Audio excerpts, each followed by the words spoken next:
Hello and welcome to my channel.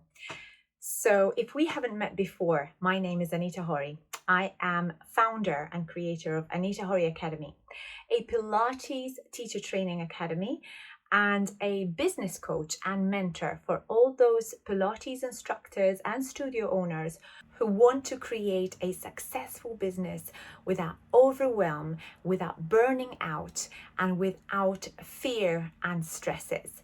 So this is the channel for you. If you've never heard of me before, welcome to my channel. I'd love you to share your experiences with me, and I'm super excited to be here on board with you. If you are interested to find out a little bit more how I can help you, do visit my channel or else email me at admin@anitahorryacademy.com. So today's video is coming from England, from the United Kingdom. I'm just sitting here in my hotel room, actually.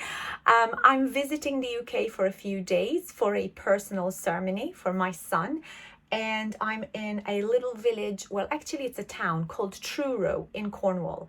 Beautiful Cornish countryside, beautiful weather. Right now we're having such hot days, and I came over from Spain and I'm boiling in this country right now. I'm a little bit tired from traveling, but that's absolutely not a problem.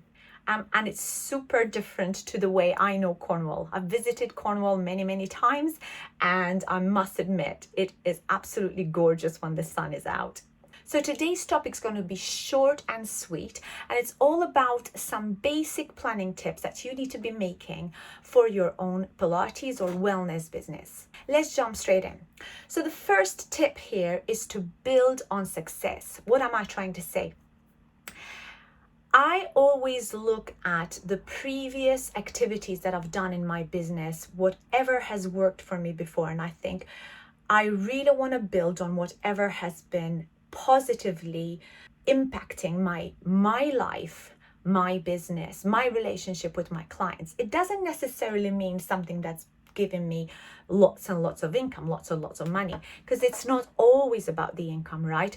But it's building the community, it's building the relationship with the clients, it's building that tribe that I want to be able to sustain and develop for years to come. So building on success is very important for you to plan for any future activities that you do. In our case, if we are running specific sessions that we know that have worked for us, if say for example, your target clients are seniors and you have developed workshops or specific classes about joint care and joint health, and if you know that these workshops have worked really well for your clients and they've been super excited about taking the workshops and doing homework from those workshops and taking more interest in taking sessions with you and maybe speaking to their friends about coming to your sessions, then you know that it's been very successful. And not necessarily maybe the workshop hasn't been an extremely profitable workshop for you, but it has been generating leads for other people to come and attend your studio, attend your sessions. Then it's been a successful venture. In that case, if I know that my clients are going to be the seniors and I know that this is my market and I've been doing these sessions for them and they've worked, then I want to create more activities that are going to help them. So in that case, how about perhaps creating workshops or retreats or events that are going to help with joint care and not necessarily to do with Pilates. So let's consider something to do with nutrition. And maybe I will then look at creating another workshop with a nutritionist to look at their gut health, to look at inflammation. Most of the time when we're looking at seniors and we're creating programs for them to look after their joint health, look after their bones and articulation points, then we're looking at reducing the inflammation. And then when we're working with nutritionists, they're going to help create that added value that we want to give to our clients, to say, okay, we're giving you the exercise program that you need. Now let's hook up with a nutritionist who's going to help you deal with your diet.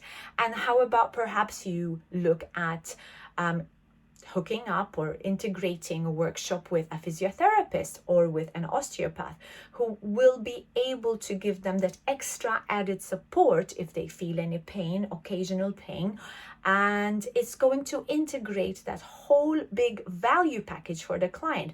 And that's really very much working on your previous successes. So what am I trying to say? I'm building up from perhaps one workshop or one type of session that I've given to clients, to the seniors, and I'm developing further services that I'm integrating other service providers in my industry to be able to help my clients. And that's building on my previous success and adding value to the clients. Tip number 2 is really focusing on activities that are really going to help generate income for your business. Everything else is just going to be noise. What am I trying to say? How much time do we spend on social media? How much time do we spend watching Netflix or watching TV? Really focus on the day that you have. Focus on just first thing in the morning, and you're really not even focusing first thing in the morning. I do a weekly schedule. I look at my schedule on a Sunday and I plan ahead. So I look at the previous week and then I think, how successful has my week been? And building on the successes that I've had in the previous week, I plan the following week. Now I plan the following week based on what I want to be achieving. And of course, if we're running a business, we want to monetize from our business, right? So knowing how much time I've got in a day, how much time I've got in a week to put and to invest in my business, I know that I'm going to be super creative in generating more business ideas, more interactive ideas to have relationships with my clients, to generate more sessions or to generate more value for my clients, and really focus on things that I know are going to drive the business forward. So rather than thinking, okay, I've got a schedule of teaching clients, and then in between, I'll see what I can do. Maybe I'll browse on social media. Maybe I'll look at Facebook. Maybe I'll see what others are doing. I'll look at Instagram and see what others are doing. Oh yeah, this teacher is showing something really cool and interesting. Let me see if it's going to work for my business. No, that is not going to work for you. Just because it works for that person, it's not going to work for you. There's no guarantee that it's going to work for you. And I've said this many times before in my previous videos, and I'm going to reiterate it. Put your teeth back in. I'm going to reiterate it now. Focus on what works for you. What works for you is what has worked for you in the past. Absolutely, you can try out new things, but make sure that these new things are ones that are really going to make your heart sing and are going to make you happy. So getting yourself involved into projects that are really going to drive you nuts, like say, for example, involving yourself in running charitable events and perhaps giving Pilates sessions prior to a marathon or prior to a cycle race, and getting involved with these charities perhaps ask you to go and travel for miles on end, wake up at 6 a.m. in the morning just to make sure that you get to the event, so that you get your branding out there, so that you get your name out there.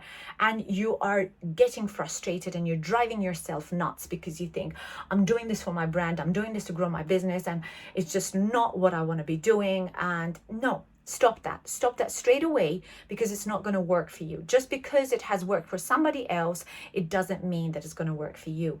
So really focus on what really makes your heart sing.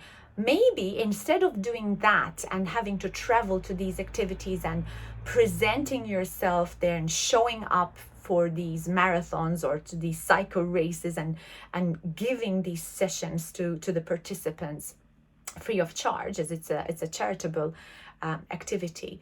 Maybe you can offer something that's going to add value to these cyclists or to these runners.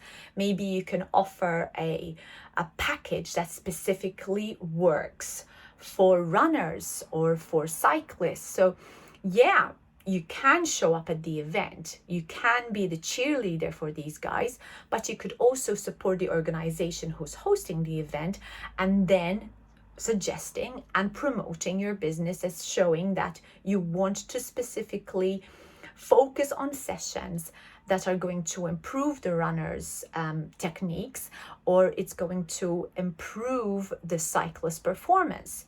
So really niche down, really focus on activities that are going to generate more income for your business, but at the same time, things that are really going to make your heart sing.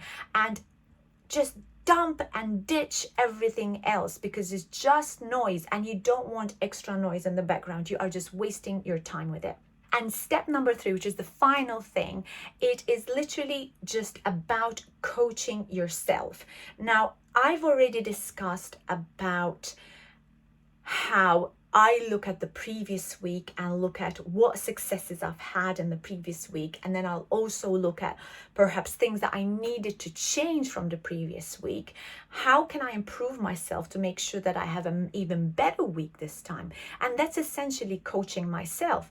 I'm there monitoring myself. I'm looking at how my performance was in the previous week and how I can improve it and how I can celebrate the successes that I've had in the previous week.